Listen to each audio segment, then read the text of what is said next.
MS star news मध्ये आपले स्वागत आहे। आज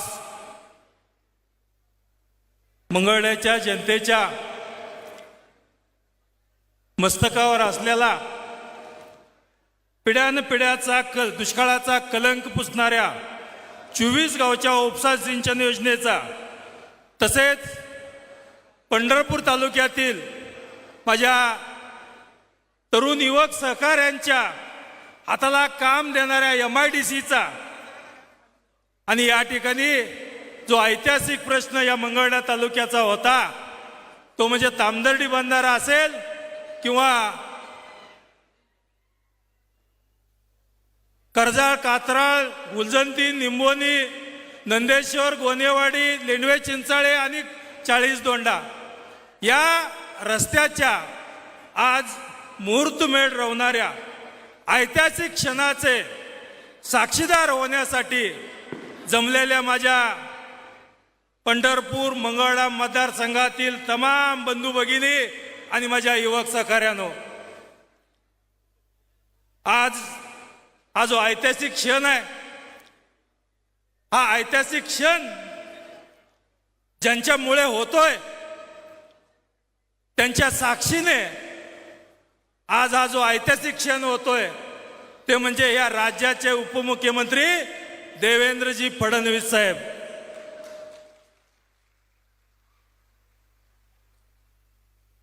या ठिकाणी उपस्थित आमदार, आमचे ज्येष्ठ माजी मंत्री सुभाष बापू, सचिनदादा कल्याण शेट्टी, या ठिकाणी दीपक कपूर साहेब आहेत, तर आमचे ज्येष्ठ मार्गदर्शक राजाभाऊ राऊत आहेत, रामभाऊजी सातपुते आहेत, आमचे पवार साहेब, सर्व वेळेअभावी मी नाव थोडंसं क्षमा मागतो, सगळ्यांचे व्यासपीठावरचे सर्व मान्यवर, समोर उपस्थित सर्व बंधू भगिनी आणि पत्रकार बंधूंनो, आपल्या सगळ्यांचं मनापासून मी स्वागत करतो। आणि आज पंढरपूर मंगळवेढ्यामध्ये आज आपला सगळ्यातला पवित्र सण म्हणजे दसरा दिवाळी आहे, तसा हा ऐतिहासिक क्षण दिवाळी दसरा जसा सणाचा आहे तसा हा सण म्हणजे आजचा दिवस हा ऐतिहासिक क्षण आणि त्याचे भागीदार, त्याचे सहभागी आज तुम्ही सर्व या ठिकाणी उपस्थित असणारे सर्वजण या ठिकाणी आहेत। खरं म्हणजे 24 गावच्या उपसा सिंचनचा प्रश्न आहे, आज तो मार्गी लागला आणि त्या ठिकाणी या कार्याचा शुभारंभ होतोय।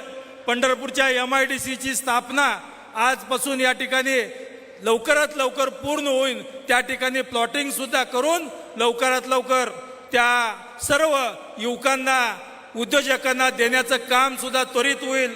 शिवाय तामदर्डी बंधारा हा येणाऱ्या 2-4 दिवसातच त्याचंही या ठिकाणी आज भूमिपूजन तर झालेलंच आहे, त्या ठिकाणी प्रत्यक्षात 2-3 दिवसात त्याचंही काम चालू होणार आहे। जो रस्ता आहे त्या रस्त्याचं सुद्धा काम तात्काळ चालू होतंय।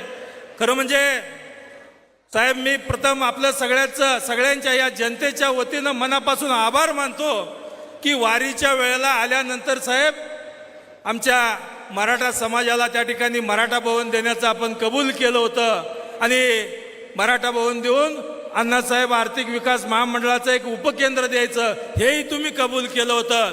आज त्या ठिकाणी अण्णासाहेब साठे विकास महामंडळ आणि या ठिकाणी मराठा भवन सुद्धा परवाच मुख्यमंत्री महोदयांनी त्याचा नारळ फोडून त्या ठिकाणी त्याचे या येणाऱ्या काही दिवसात मराठा भवन सुद्धा स्थापन होतंय।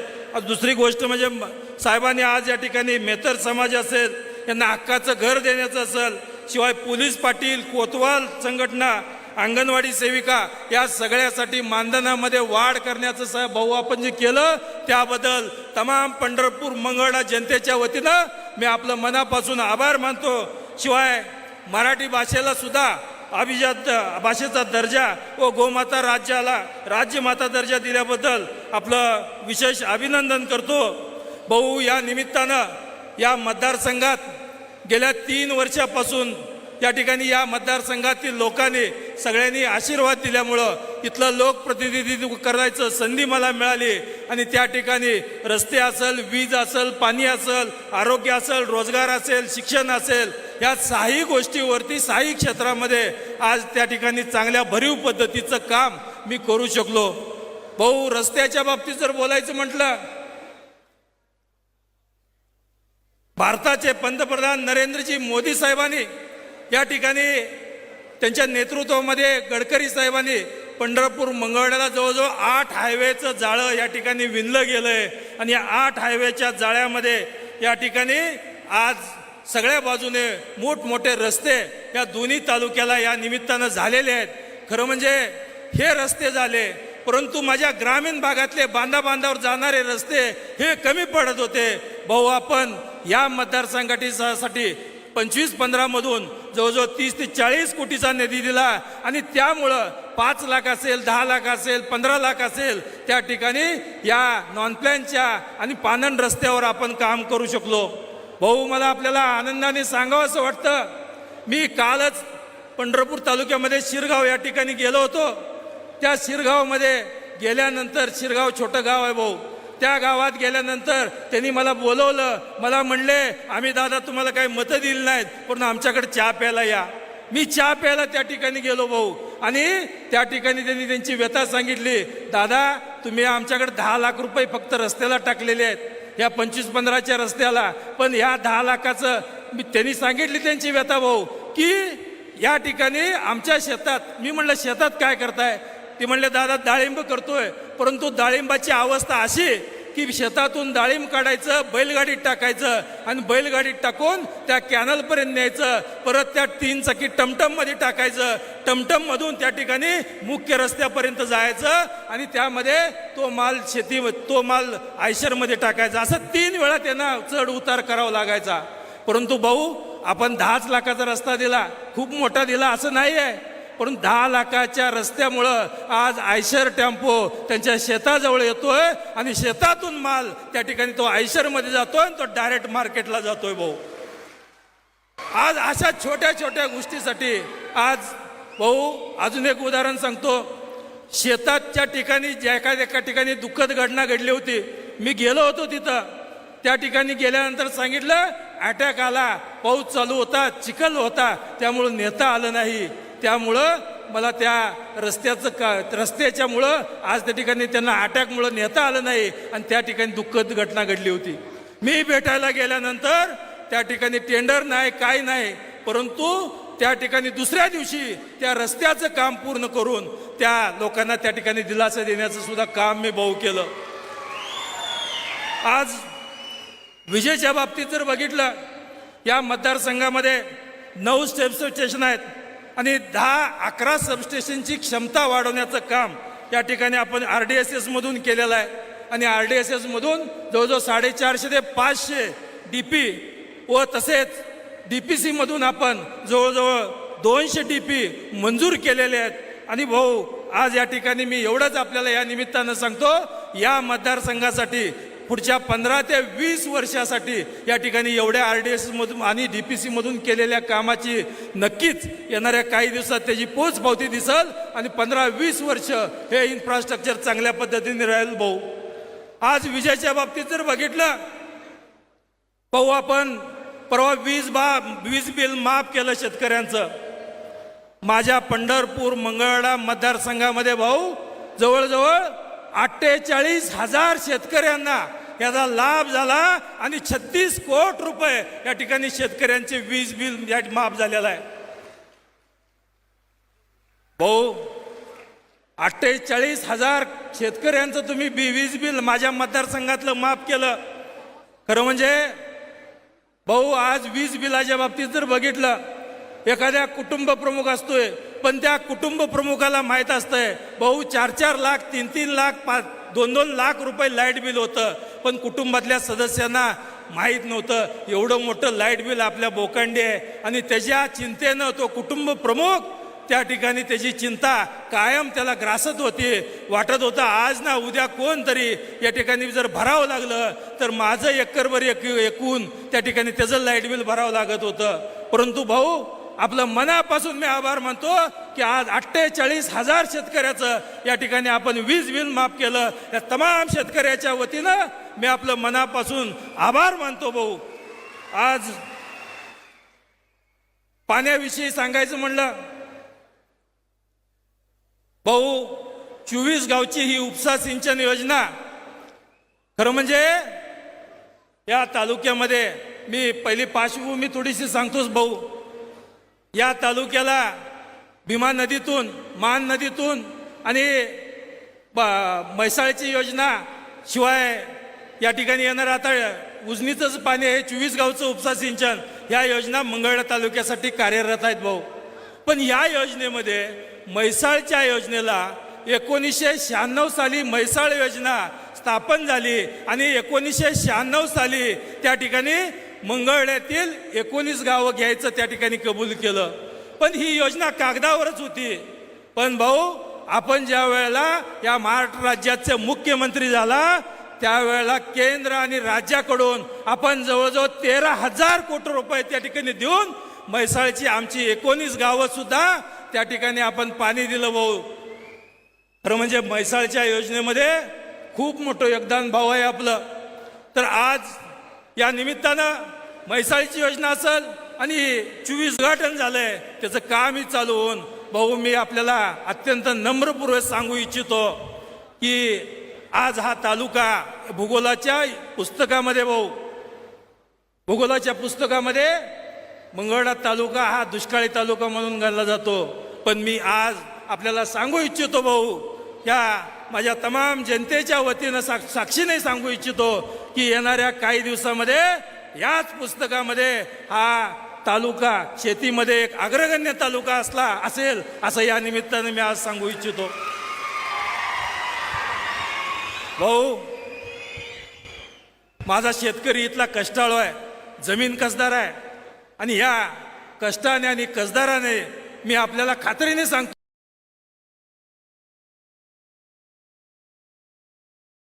द्राक्षे असेल, डाळिंब असेल, चिकू असेल, पेरू असेल, ऊस असेल, या पिकाचं सुद्धा या ठिकाणी पीक या जमिनीवरती आज घेईल आणि शेतकऱ्याचा कुटुंबाचा या ठिकाणी चांगल्या पद्धतीनं खरं म्हणजे भाऊ खूप प्रतीक्षित मंगळवेढा तालुका होता.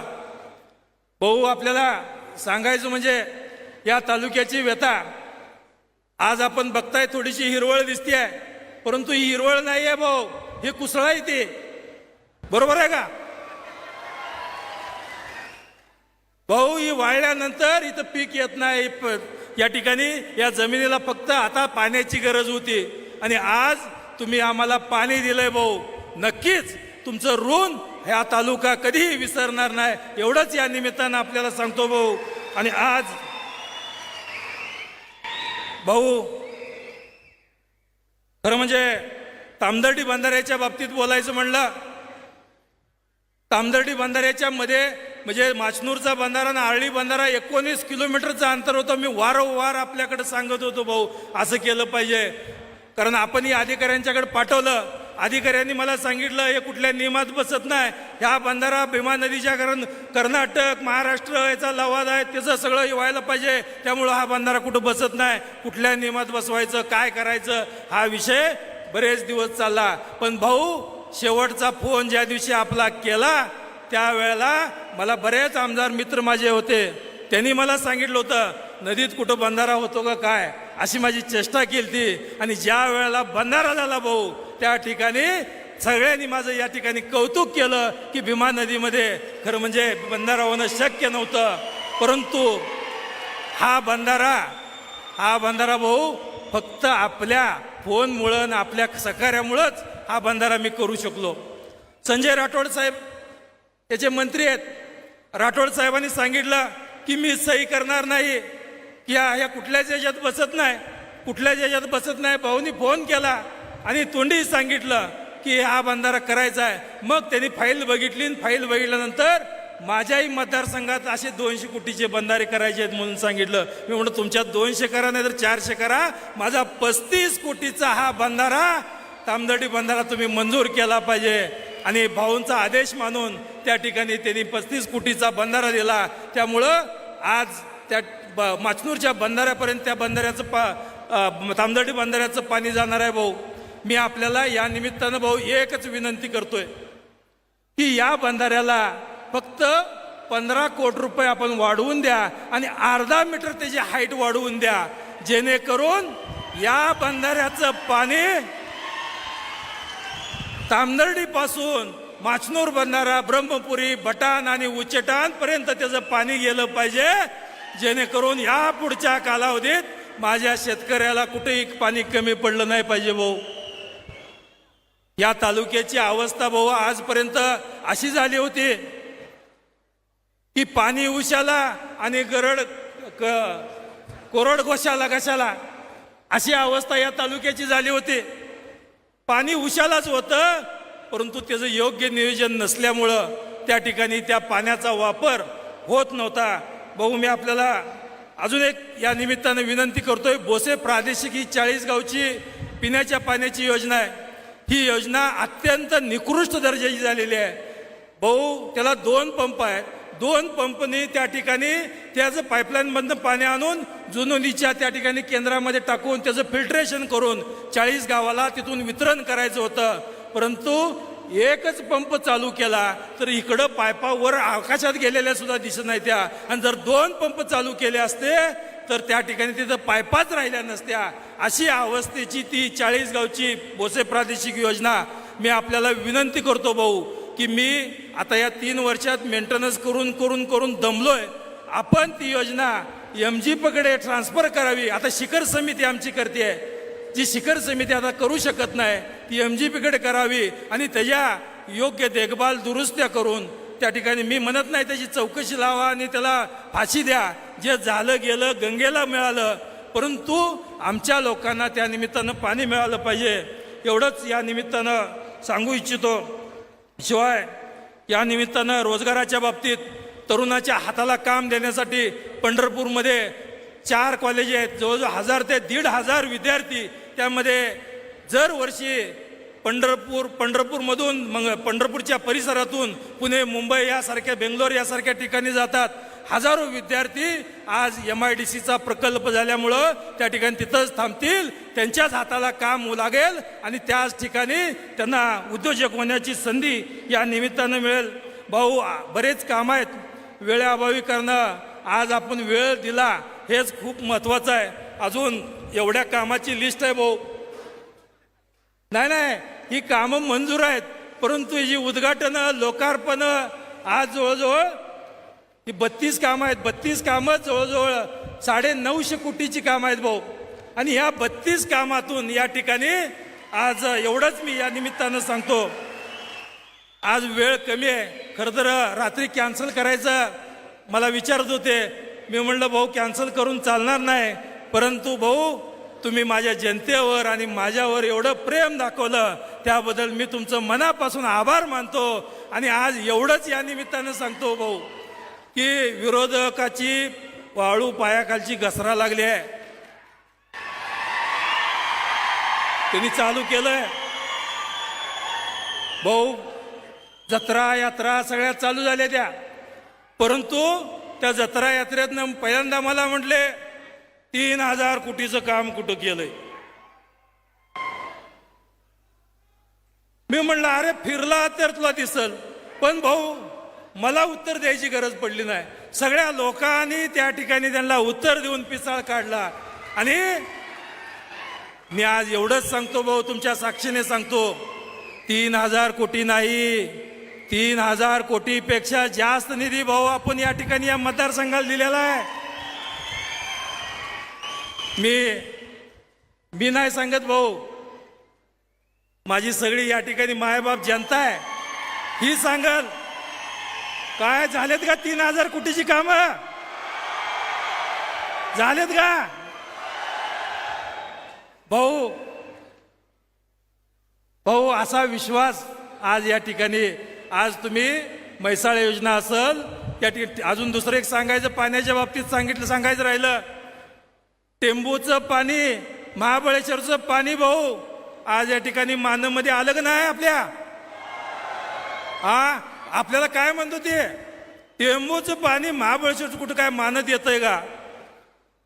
बरोबर आहे का? मग टेंबूचं पाणी मानवमध्ये येऊन या ठिकाणी दुष्काळामध्ये भाऊ मान नदीमध्ये टेंबूचं पाणी सोडलं, तुमच्या एका फोनमुळं त्या ठिकाणी ते पाणी सुटलं गेलं. आणि आज तोही ऐतिहासिक क्षण आहे भाऊ. आतापर्यंत कधीच पाणी त्या ठिकाणी टेंबूचं आलं नव्हतं. मी या निमित्ताने एवढंच सांगतो भाऊ, ज्या पद्धतीनं दामाजी पंतांना दुष्काळ पडल्यानंतर पोटार लुटली आणि त्या ठिकाणी आदिलशाहीच्या दरबारामध्ये दामाजी पंताला अटक केली होती आणि दामाजी पंताला सोडवण्यासाठी पांडुरंग धावला होता. आज मी एवढंच भाऊ आपल्याला सांगू इच्छितो की या मतदारसंघाच्या विकास कामं बरीचशी हे राजकीय विळख्यात अडकली होती आणि केवळ तुमच्यामुळं आज हजारो कोटीचा निधी या ठिकाणी या मतदारसंघामध्ये आला. खऱ्या अर्थाने या मतदारसंघासाठी भाऊ तुम्हीच पांडुरंग आहे एवढंच या निमित्तानं सांगतो आणि आपलं सगळ्यांचं या ठिकाणी रजा घेतो.